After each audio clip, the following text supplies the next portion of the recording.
Welcome to the vocabulary lesson for bad choices. Let's get started. This is actually not a Dear Abby letter. It's a Dear Dr. Tracy letter, another advice column, but same idea. So here we go. Okay, first of all, in the beginning we see the word divorced. Of course, divorced means you're not married anymore. You were married and then you broke the marriage. Now you are divorced. Okay, and then we see the word approximately. Approximately means about, almost, kind of. So she says, I've been divorced for approximately 3 years. Means about 3 years. Not exactly 3 years, but, close to 3 years. Okay, and then she said when she met her new boyfriend, she said they hit it off very quickly. When you talk about people hitting it off, or to hit it off, it means you like each other very quickly. So you go to a party, you meet someone new, and you say, wow, we hit it off. It means you started talking and immediately, or very quickly, you liked each other. So that's to hit it off. Sometimes it's used with dating, sometimes just friendship is fine also. Okay, then a little bit later in the paragraph, she says she found out that her boyfriend was fooling around with someone else. Now, in this case, in a situation, fooling around in a dating situation means basically having sex with somebody. And it has an idea of very casual. It's not a deep, serious relationship. So if you say, someone asks you, are you dating? Are you dating that person? And you say, no, we're just fooling around. It just means you're just having fun, maybe having sex, but that's all. It's not a super serious relationship. So her boyfriend was fooling around with someone else. She found out that he was having sex with somebody else. And of course, she's not happy. All right, and then she said, I figured that since we didn't have a committed relationship, that it was no problem. I figured means I thought. Sometimes we'll say, I figure this is a good thing to do. It means I think it's a good thing to do. So to figure means to think. It has other meanings maybe too, but in this case, and usually, it's kind of a casual way to say think or believe. Okay, and then she said she figured she had no place to say anything, because they did not have a committed relationship. A committed relationship is a serious relationship where you say, I'm only with you, you're only with me. That's a committed relationship. So if you're married, that's a committed relationship. If you have a very serious boyfriend or girlfriend, that's a committed relationship. It's not just fooling around. It's a committed relationship, serious. So she said, we didn't have a committed relationship, so I had no place to say anything. To have no place to do something, it means you have no good reason. So I had no place to say anything means I have no good reason to complain, to say something to him, to complain. Oh, why are you with that other woman? Because they did not have a committed relationship, she had no place to say something to him, to complain. She had no good reason to complain. All right, and she mentions in that first paragraph also that she found out that this guy, her boyfriend, went with another woman to his family reunion. A reunion is kind of a meeting, but it's a meeting of people from your past. So a family reunion means all of your family members come together and they meet one time. Not just your close family, not just your mom and your dad or brother or sister. It also means aunts, uncles, cousins, your really big family. Probably you don't see them a lot. Depends, I guess. Some people live near their big families. But in America, most people don't live near their extended families, their big families. So they have a family reunion sometimes where all the family, the cousins, the aunts, the grandparents, the uncles, everybody gets together at one time. That's called a family reunion. So a family reunion. A family reunion. All right, so then let's move on to the next paragraph for the vocabulary. She says, I guess my issue is the fact that now I'm still in this relationship. She's still with him. She says, my issue. I guess my issue. My issue means my problem. Issue sometimes means topic, but also sometimes it means a problem. Especially in relationships or psychologically, mentally. If we say I have issues or I have an issue, then usually that means I have a problem or I have problems. So she says, I guess my issue is the fact that I have a child with him now, and all this stuff is still happening. So she says, I guess my problem. This is her problem, her issue, her problem. Okay, so she's still dating him, but she says, I brought a child into this nonsense.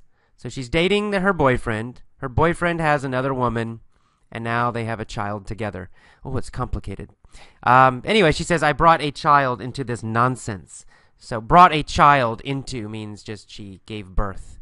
She had a baby, and now the baby is in this situation also. The child is in this situation. And nonsense means something that's foolish, stupid, crazy. So in this case, this nonsense means this crazy, stupid situation. So now there's a child involved in this crazy situation, in this nonsense. Okay, and then she says that the boyfriend always makes an excuse. He's always making excuses. An excuse is a reason for doing something that's wrong. Right? So if you're late to class, and I say, why are you late? And you say, the bus was late. That's your excuse, right? It's the reason you did something wrong. Being late to class is wrong. It's not a big wrong, but it's a small thing. But it's a mistake or it's something wrong.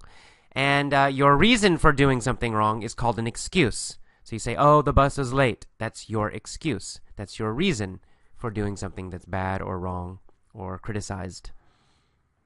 All right, and a little later on in that second paragraph, she says, I have dealt with him taking women to hotels, and my gut tells me it was her. Okay, I have dealt with. To deal with something, to deal with a situation, to deal with a person. It means you keep trying to solve problems in that situation. You don't quit, but you also don't solve the problem. So it really has this idea of continuing to survive or continuing to try, usually some difficult situation. So she says, and the past tense is dealt. Present tense is deal. So to deal with somebody means they're difficult, but you'll deal with them. You'll keep trying to talk to them or communicate with them. If you deal with a difficult situation, it means you survive this situation. You keep trying in this situation. You probably don't solve the problem completely, but you also don't quit. You deal with it. Past tense is dealt with. So she says, I have dealt with this difficult problem. And it's actually present perfect, but anyway. I have dealt with him taking women to hotels. So her boyfriend takes other girls to hotels, and she's dealing with this, or she has dealt with this. So it means it keeps happening, and she keeps trying to survive the situation, but she can't.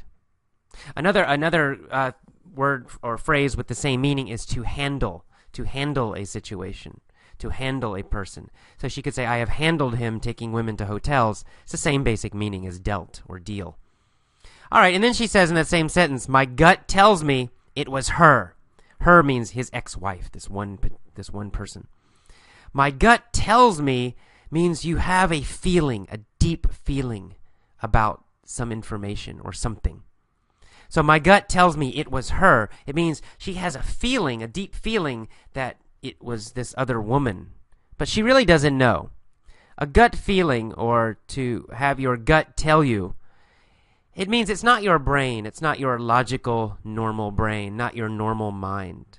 It's not that you have good information or you see something happen or you thinking clearly. It's more of an emotion, a deep instinct, a deep intuition, a deep feeling that something is happening or something is wrong. So my gut tells me it was her. She feels it was this other woman. Right? She's not sure. She didn't see the other woman, but she feels it. She feels it deep down. And gut means stomach. Right? Gut means stomach. So it means my stomach tells me. My gut tells me. So it's this deep feeling about something, an intuition. All right, and then next paragraph, starting the next paragraph, she says, I have tried to get over all the cheating. To get over something, of course it has a direct meaning, but in this kind of, it also has another meaning, and that is to get over means to forget or to forgive and forget. So I have tried to get over all the cheating. Cheating, of course, means him seeing other women. So she's tried to forget it. She's tried to get over it. She's tried to forget it and not worry about it anymore. To get over. To get over someone. For example, if you have an ex-girlfriend, you break up, and after 1 month, you're still very sad. Oh, I'm so sad, right? You can't get over her. But after 6 months, you feel okay. You forget her. It's no problem. If you see her, you're not upset. Then you can say, I got over her. Past tense, right? I got over her. Okay. A little bit later in that paragraph, you see the word, I stand up for myself against his family. I stand up for myself. To stand up for yourself means you fight for yourself. Now, it could mean really fighting with your, hitting and kicking, but usually it just means arguing. So if someone does something bad to you, you won't let them do it. You will say, hey, stop doing that. Don't do that. That's called standing up for yourself. I stand up for myself means I fight for myself. I argue for myself. I am strong for myself. I don't let other people attack me or treat me badly. I stand up for myself. I'm not sure she really does, but anyway, I stand up for myself. Okay, and then a little bit later, she says, I guess the bottom line is, knowing how much he still sees his ex-wife and that there's all this bad stuff happening with the child, the bottom line means the final problem or the conclusion, right? If you say, the bottom line is, I'm really angry. That means that's your final point. That's your main point. That's your conclusion. So maybe I talk a lot about many, many things, but finally, my conclusion, my main point is that I'm angry. The bottom line is that I'm angry.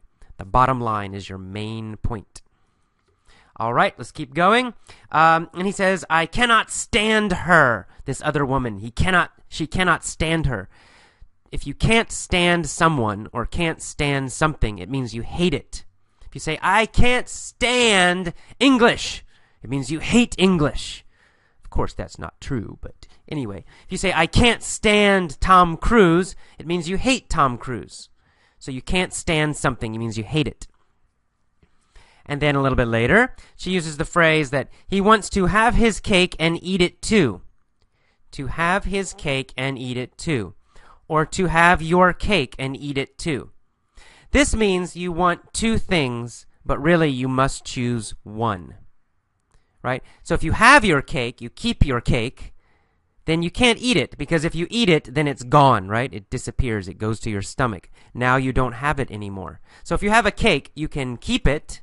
You can keep it. It looks perfect. Everything's perfect. Or you can eat it, right? You can eat it, and then it's gone. But you cannot eat it and keep it at the same time. It's impossible. So this phrase, to have your cake and eat it too, it describes a situation where you want two things, but you really can only have one of them. Another example, you go to a store, you want to buy an iPod, and you have $150. And you say, I want to keep my money, and I also want the iPod. Well, it's impossible, right? You can only have one. You want to have your cake and eat it too. Okay, a little later, we see the word paranoid. Paranoid means you're scared of everybody and everything. And you think everybody wants to hurt you. You think everybody wants to cheat you or hurt you. That's paranoid. Then we see the word animosity a little bit later. Animosity is a feeling that you don't like somebody. It's a feeling that somebody is your enemy. If you say, I have animosity towards him, it means you think he is your enemy. You feel he is your enemy.